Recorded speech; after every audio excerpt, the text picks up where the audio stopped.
Last year in August, I left my job. I gave my 2 weeks and I finished out the month, and I decided to pursue my jewelry career full time.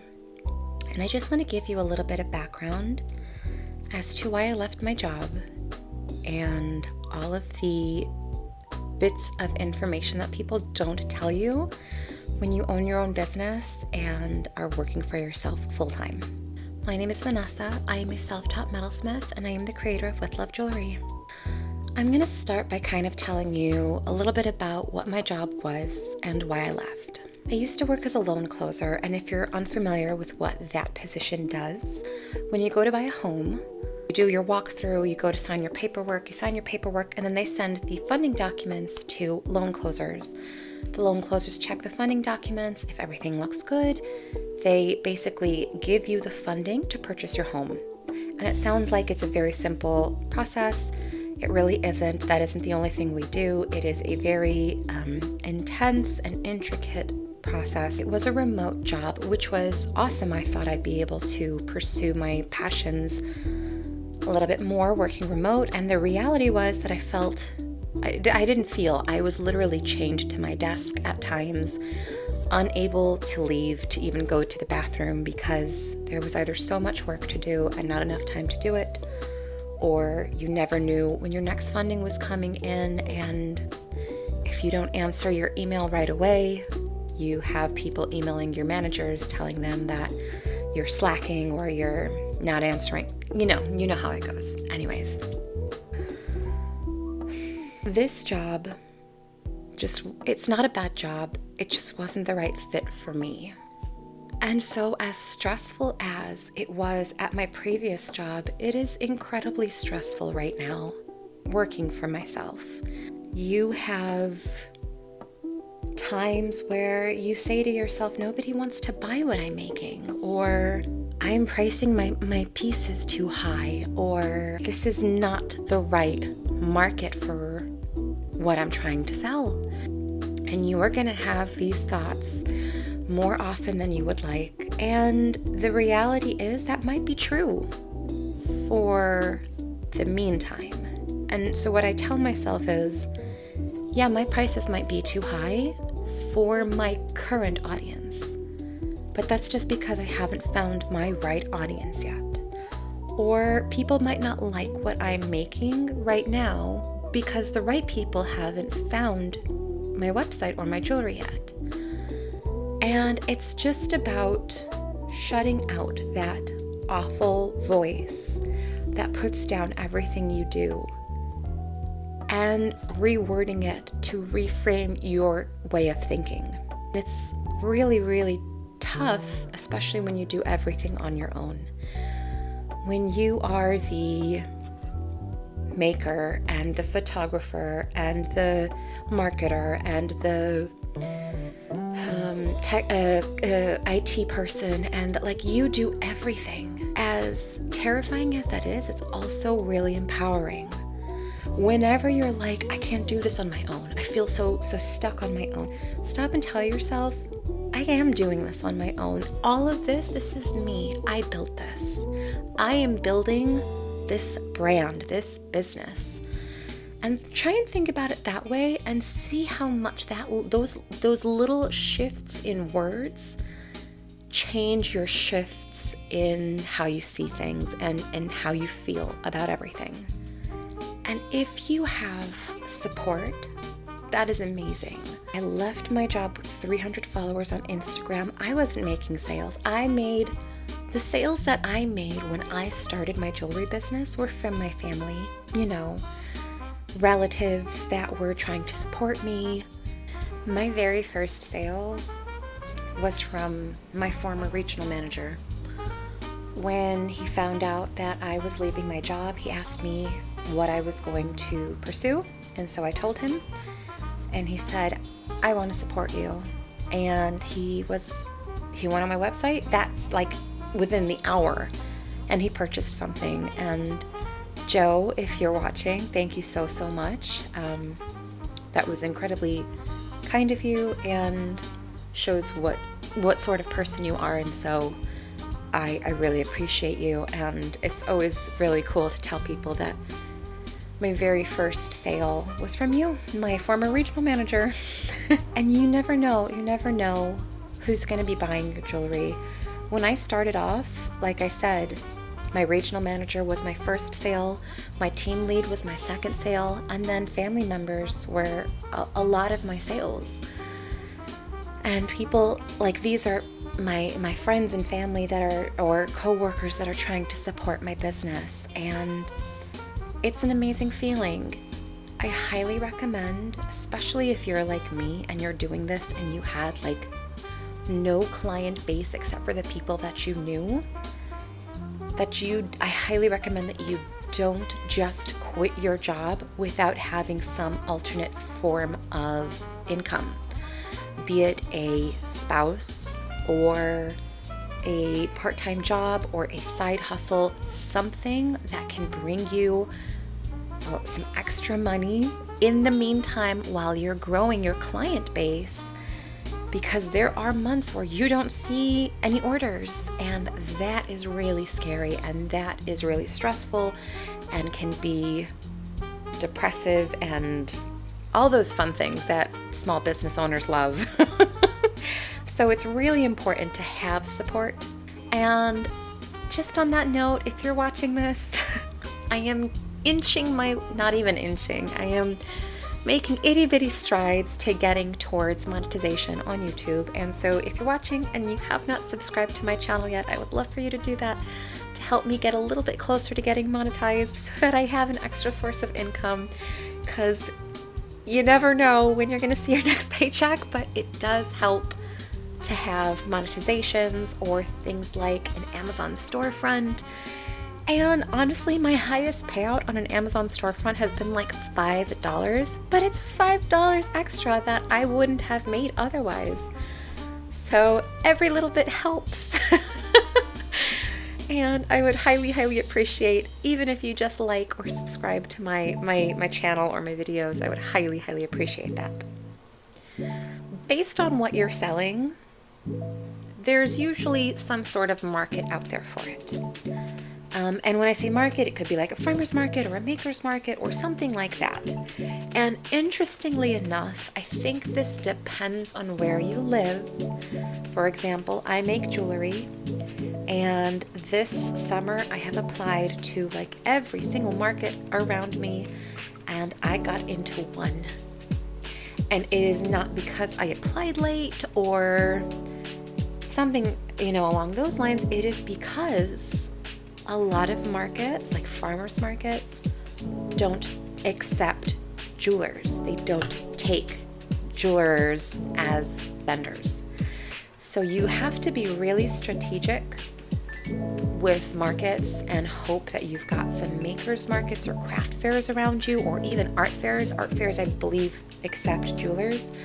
But you got to be really strategic. If you're like, summertime will come and I'm going to have all these markets to do, be careful because you might be surprised. Now, the flip side of that is when you do have markets, you have to make sure that you're pricing yourself within those markets. For example, I am not going to make like 15 different pave rings that sell for maybe a few $100s and bring them to makers markets. People aren't coming around with hundreds to buy things at makers markets. They want to spend, $20, $25, $30 tops. So you have to be really strategic with what you're doing. If you're making fine jewelry, you have to have a little market of products that applies to in-person sales. Get to know your area's markets, what they allow, what type of markets they are, maybe the budgets in those areas, and focus on that when it's market season. At the beginning of the year, I made it my mission to have a pop-up shop set up by the end of Q1. And I went to every single surrounding neighborhood that had stores that are like smaller stores or boutiques or things like that. And I asked every single store if they would be interested. Like I literally would walk up and down the streets to the different shops and go inside, and I'm a small jewelry business. I make this. This is my website. This is my card. I would like to do a pop-up shop with you. Are you interested? And the responses were no. I must have gotten 100 no's. And then I found one store, and they were like, yeah, we'd love to. We're going to have an event in March, and we'd love to have you there. There's going to be a few different vendors with a few different tables set up, and it'd be great to have you there. And I'm like, awesome. This was in January. Perfect. Like, great. This is great.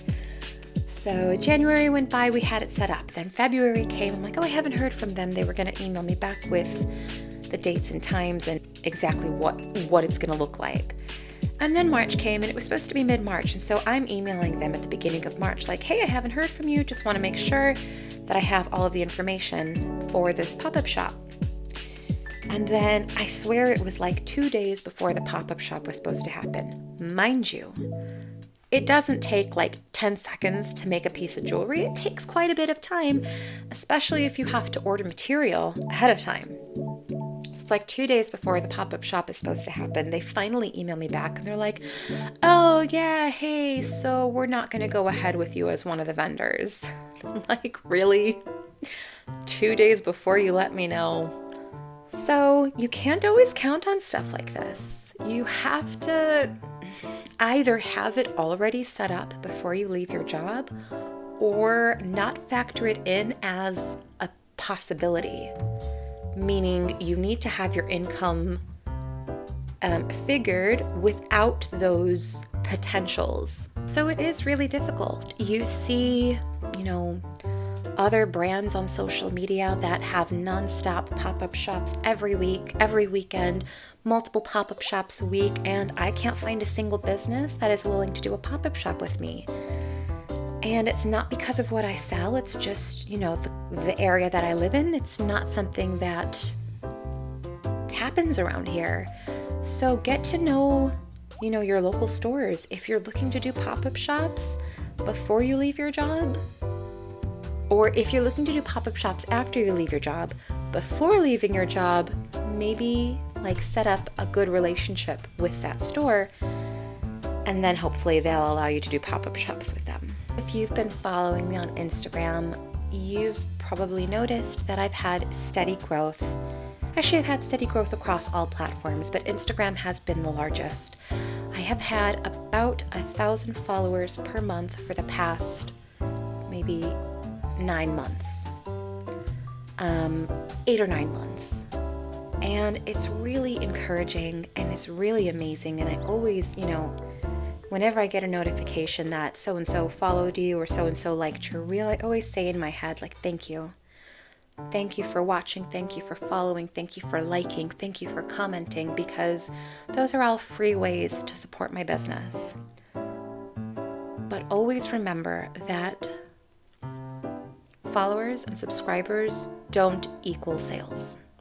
So I can literally get 100 followers in a day and not get a single sale from any of them.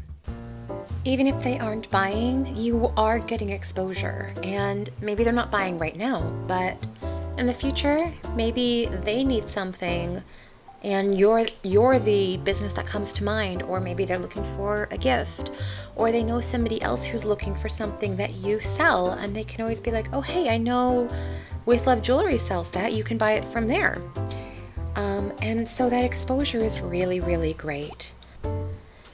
But something else that goes along with followers and subscribers and all of that and growth is you cannot expect collaborations.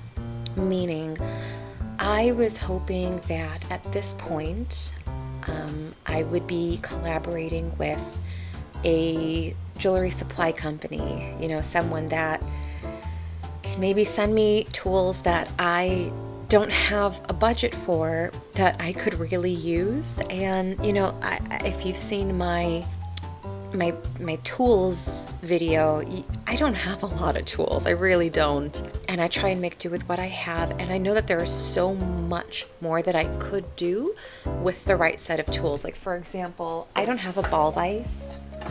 have ring clamps. I've got 2 ring clamps. One was a gift, so I didn't even buy this. And then I have this little vise that I kind of just stick in here. And so none of them are actual ball vices, and I know that would be incredible for setting stones and trying to start working on engraving, because that's something that I would like to get into. It's out of my budget, and I'll be honest, I reached out to a company and I said, I love your products and I would love to work with you. What do you think of collaborating together? And they were like, oh, hi, like your stuff is really beautiful, but no thanks. And I was like, okay, thanks. Like, what do you say? You just kind of have to roll it off your shoulders or brush it off your shoulders and keep moving forward, because unfortunately, no matter how much you're growing or what you're selling or how good you're doing or how good you think you're doing, if they don't want to work with you, they're not going to. And so sometimes we have this expectation in our heads, and when it doesn't come to fruition, it's like, what do I do now? So I'm sorry, hard truths. Sometimes things don't work out the way that you're hoping for them to. Now, on the flip side of that, that doesn't mean that you give up and stop and crumble. In fact, with me, it's the opposite. I'm like, I'll show them.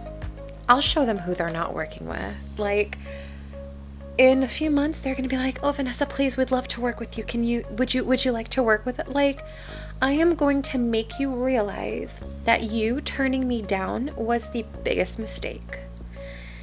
And maybe that's like me inflating myself really big, but you have to have that kind of mentality as a small business owner, because at the end of the day, we're trying to go from small business owner to business owner, right? We want to be successful. And so you have to have that mentality that none of the markets want jewelers as vendors, or pop-up shops don't want me, or this company doesn't want to work with me. I'll show them that they're making a mistake. And that is what I'm really hoping, that all of this negative talk, I hope it's not coming across as negative. I hope I'm not like breaking your dreams and stuff like that. What I'm really trying to get across to you is that it is hard ass work. It is hard work to own your own business and to advocate for yourself and to fight every single day to tell yourself that you're doing the right thing, that your prices are okay, that your jewelry is beautiful. It's hard. It's hard to keep that mentality day in and day out. And then it's hard to get rejected and to see the negative comments. It really takes its toll on you. But if you want this, like if you want to quit your job and you want to focus on your passion, you need to have the mentality that you will succeed, that you are a winner, that your business is a success. And even when it isn't, even when you have those months or weeks or whatever where you don't have any orders, you have to remain in that mental state that you are successful and that this is working. Because as soon as you start to doubt yourself, you can't succeed. As soon as you,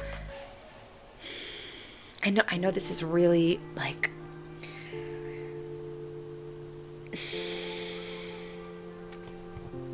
and sometimes I tell myself, okay, Vanessa, go look for a job.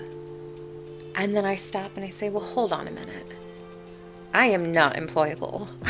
Like, I just took a year off of work for my business, and I've never really been like the go-getter candidate where they look at my resume and they're like, oh yeah, we want to hire her. I have a degree in history. I have work experience as a martial arts instructor, and then having worked in the school districts, I was in the business office of the school districts, and like nobody wants to hire me.